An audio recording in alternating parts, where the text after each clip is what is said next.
Saudari-saudaraku terkasih dalam Tuhan Yesus Kristus, selamat pagi dan berkah dalam. Kita berjumpa kembali dalam renungan harian kita, Kamis 20 Juli 2023. Seperti biasa, permenungan kita dasarkan pada bacaan Ekaristi hari ini yang dikutip dari kitab Keluaran bab 3 ayat 13-20 sebagai bacaan yang pertama, di mana Allah atau Yahweh nenek moyang bangsa Israel telah dituntun, dan ia memperkenalkan namanya, "Aku adalah Sang Aku." Maka tua-tua Israel harus diajak oleh Musa untuk membawa bangsa terpilih keluar dari perbudakan bangsa Mesir menuju negeri yang akan ditunjukkan, yakni negeri Kanaan.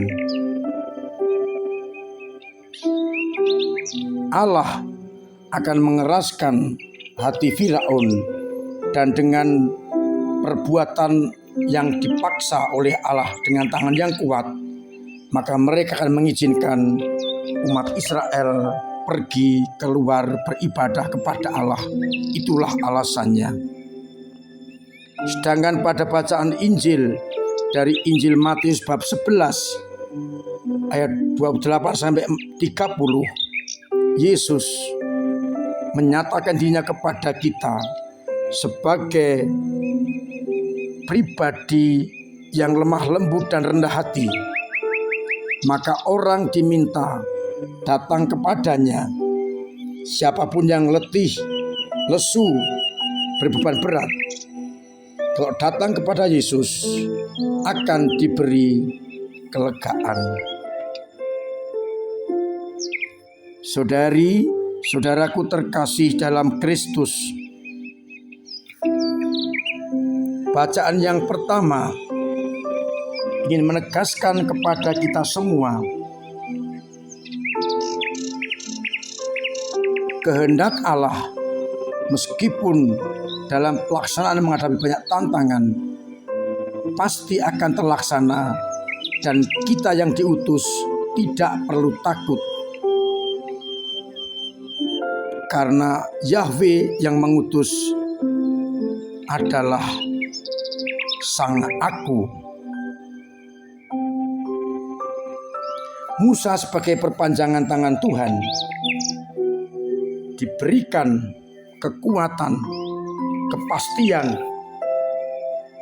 bahwa yang mengutus adalah Allah nenek moyang mereka, Allah Abraham, Allah Ishak, dan Allah Yakub, sehingga orang tidak perlu ragu-ragu lagi. Demikian pula kita, kalau kita diutus oleh Allah, sekalipun itu berat, sulit, dan menghadapi tantangan, kalau kita yakin Allah yang mengutus, tidak perlu ragu-ragu, karena pasti semuanya akan baik adanya. Bacaan Injil konteksnya adalah pelajaran atau sabda kepada orang-orang yang mengikuti Yesus. Kita tahu orang-orang waktu itu terbebani dan terbelenggu oleh banyak macam aturan yang dibuat dan dijaga oleh orang-orang Farisi, sehingga mereka merasa tertekan dan berat bebannya. Karena kalau tidak melakukan hukum Taurat atau hukum ini atau itu, langsung mendapatkan tegurannya atau mungkin bahkan hukuman. Itu sangat berat untuk kehidupan bermasyarakat.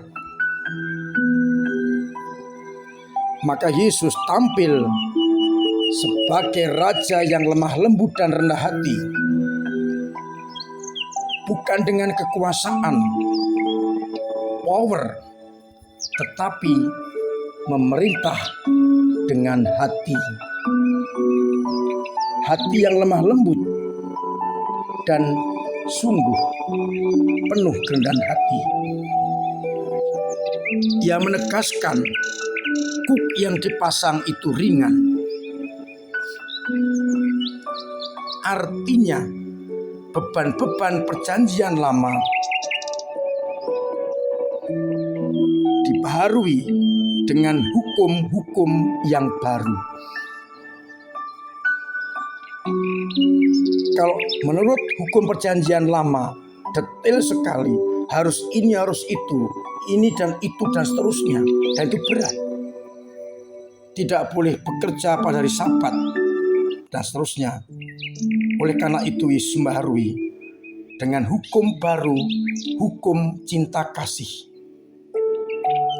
Ukurannya bukan lagi hukum tidak boleh, tidak ini, tidak itu, tetapi ukurannya adalah apakah tindakan kita ini berdasarkan cinta kasih, cinta kepada Allah, dan cinta kepada sesama.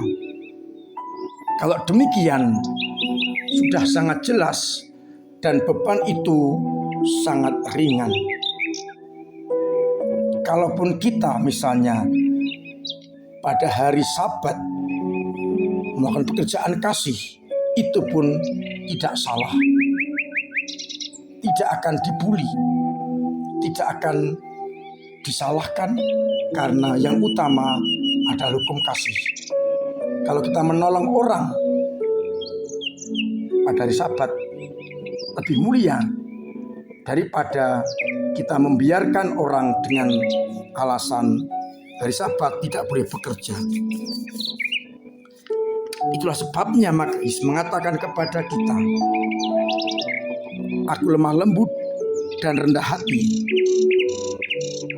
Datanglah dan belajarlah padaku, maka hatimu akan mendapatkan ketenangan.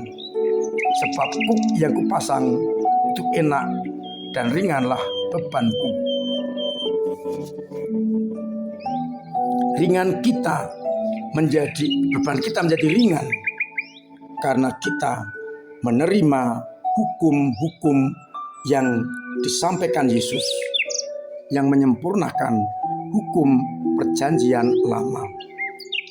Oleh karena itu, marilah kita mencoba untuk melaksanakan hukum utama, hukum kasih yang merupakan kesempurnaan dari hukum-hukum perjanjian lama, sehingga kita tidak terkungkung dan tidak tersiksa oleh hukum-hukum perjanjian lama.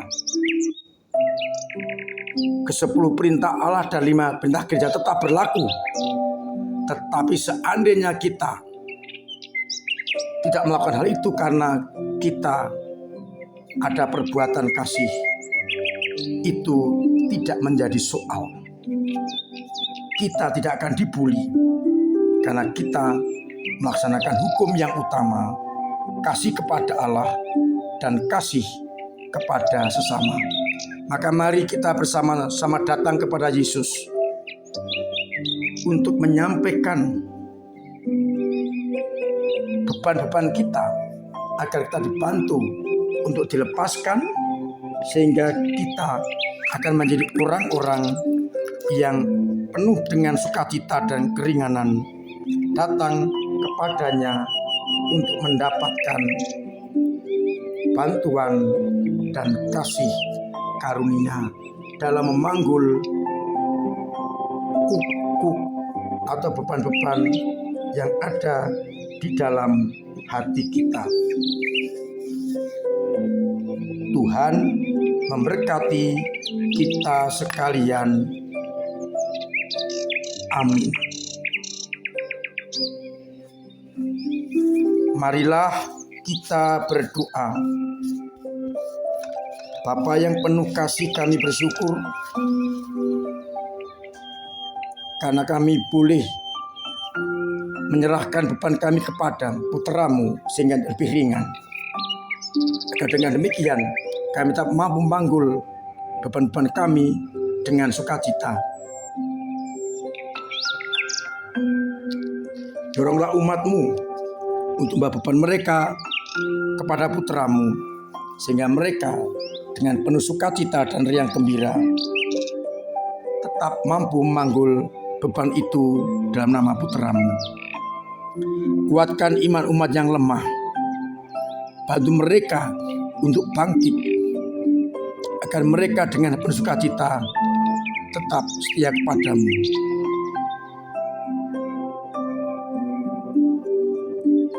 Biarlah akhirnya umat-Mu merasakan kelegaan. Semoga umat-Mu yang sakit Engkau sembuhkan, yang punya beban berat Engkau ringankan, yang kesulitan ekonomi Engkau bantu sesamanya, dan yang punya persoalan Engkau urai agar mereka mengalami kebebasan. Untuk itu, sertai bimbing mereka dengan berkat-Mu sendiri, Bapa dan Putra dan Roh Kudus. Amin. Saudara-saudaraku terkasih, tetap saya ingatkan, saya anjurkan, bahkan setengah saya wajibkan untuk mematuhi protokol kesehatan agar terbebas dari segala mara bahaya.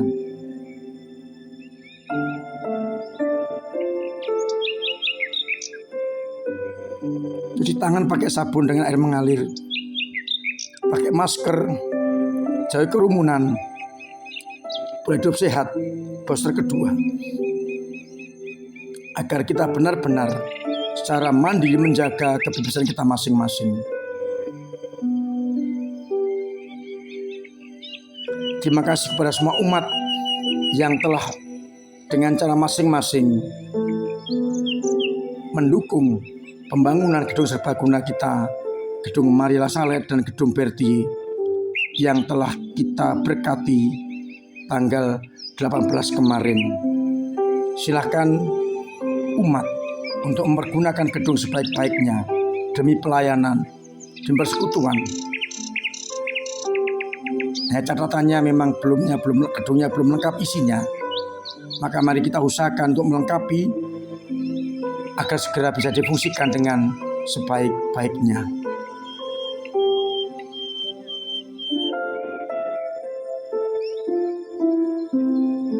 Kita mohon rahmat Tuhan agar seluruh persekutuan gereja kita diberkati. Maka terima kasih untuk segala upaya panjenengan lewat doa-doa, lewat tenaga dan lewat dana dalam mendukung karya pastoral di paroki kita.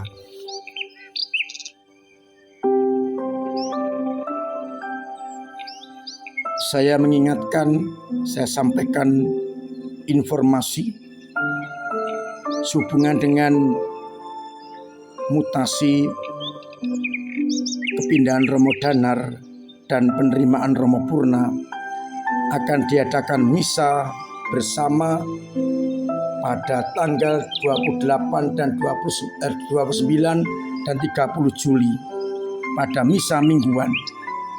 Sabtu sore 29 jam 5 sore di gereja, Minggu pagi jam 7 di gereja, dan Minggu sore jam 5 sore di gereja. Misa di Kapel Tanjung Rejo, Rejosari dan Ceranggang untuk minggu kelima ditiadakan. Diharapkan semuanya bisa ikut misa, bisa sambut di gereja.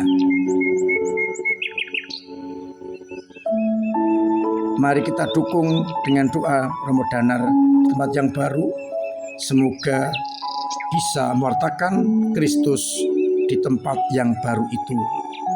Dan kita sambut, kita doakan Romo Purna agar segera bisa merasa kerasan di paroki kita. Akhirnya saya mengucapkan selamat pagi, selamat merenungkan, salam sehat, Tuhan memberkati.